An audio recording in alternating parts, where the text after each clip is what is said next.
Bonjour à tous et à toutes, j'espère que vous allez bien en cette fin d'année. Alors aujourd'hui, je voulais vous parler de quelque chose qui m'interpelle, c'est le contrôle. Depuis quelque temps, nous sommes nombreux et nombreuses à contrôler nos dépenses, à contrôler là où on va, à contrôler ce que l'on fait, alors que ce n'était pas dans nos habitudes avant. Tout simplement parce que le contrôle, c'est le masque ou la personnalité, si vous préférez, de la blessure d'injustice. Donc dans le monde actuel, avec tous les problèmes que nous rencontrons dans la politique, dans la hausse des prix, dans cette insécurité qui s'est installée, eh bien, on devient de plus en plus dans le contrôle. Alors le souci, c'est que le contrôle, il va s'opposer à la fluidité de la vie, en fait. Il va vous maintenir dans une espèce d'hypervigilance comme une lutte quotidienne qui est extrêmement fatigante. Parce que quand on est dans l'hyper-vigilance, eh bien, on est dans une vigilance qui est excessive, donc il va nous demander d'être concentré sans arrêt, d'être tendu, voire anxieux. Elle est caractérisée par une attention constante et une réaction disproportionnée aux stimuli environnants. Tout simplement, une personne qui va vous parler sur un certain ton, vous allez ressentir tout de suite de la peur, vous reculez, alors qu'en fait c'est peut-être tout simplement sa voix d'origine. Tout simplement. À part que dans l'hypervigilance, on fait attention à tout et on commence à avoir peur de tout. Alors ça peut être lié à l'actualité, ça peut être lié à des situations de stress intense, mais ça peut venir aussi de traumatismes et des traumatismes d'enfance, puisqu'elle est bien liée à cette blessure d'injustice que l'on peut avoir vécue enfant, adolescent ou dans notre vie à un moment donné. Donc une personne hyper vigilante, elle est constamment à l'affût du danger, d'un danger potentiel, même s'il n'y a pas de menace réelle. Elle va percevoir les choses beaucoup plus fort que les autres. Donc c'est un petit peu ce qui se passe en ce moment. Donc on voit bien qu'il y a des gens qui s'isolent un peu, qui n'ont plus envie d'échanger avec les autres. Et une certaine agressivité ambiante, j'ai envie de dire. Donc, elle peut être associée à des troubles aussi, hein, comme le trouble post-traumatique. Donc là, par exemple, si vous avez vécu cette blessure d'injustice assez violemment, on va dire, et assez longtemps, on peut considérer que c'est un stress post-traumatique. Mais elle peut également se manifester dans des contextes d'anxiété généralisée, de troubles de l'humeur ou de stress chronique.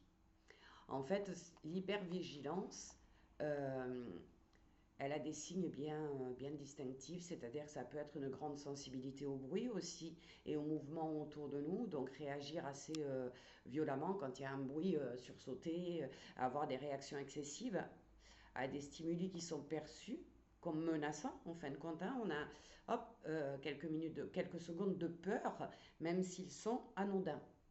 Donc vous avez Tigrou qui vous dit bonjour. Hein. C'est mon chat qui est installé sur moi. Si vous voyez sa tête apparaître, c'est normal. Alors, qu'est-ce que ça va On va reconnaître aussi les gens qui sont hyper vigilants parce qu'ils ont des difficultés à se détendre, à se concentrer. Ils ont un sentiment constant d'être sur le point d'être attaqués ou blessés. Donc, ce sont des gens qui sont très susceptibles. La susceptibilité, elle vient dans l'hypervigilance, c'est-à-dire que dès que vous allez leur dire quelque chose, vous n'aviez pas du tout l'intention de dire quelque chose de désagréable, et eux, ils vont le prendre mal, ils vont avoir l'impression que vous leur avez planté un couteau dans le cœur, que vous les avez critiqués, que vous les avez jugés, et ça va prendre des proportions qui n'ont pas lieu d'être. Votre phrase était peut-être anodine, pardon, et la personne en face en fait tout un cinéma en fin de compte. Donc on peut reconnaître aussi l'hypervigilance quand on est dans les troubles du sommeil. Parce que le sommeil, c'est lâcher prise. C'est s'endormir, c'est laisser le libre cours. Donc forcément, il y a des personnes qui sont dans le contrôle, dans l'hypervigilance, et qui ne vont pas réussir à se sentir suffisamment en sécurité pour pouvoir s'endormir et dormir paisiblement. Donc ça, c'est les signes de l'hypervigilance et d'un hypercontrôle. En fait, en fait, on peut le considérer comme un mécanisme de défense qui peut devenir problématique lorsqu'il affecte la qualité de vie. parce que ça engendre souvent de la fatigue, de l'anxiété, de l'irritabilité. On a du mal à communiquer avec les autres.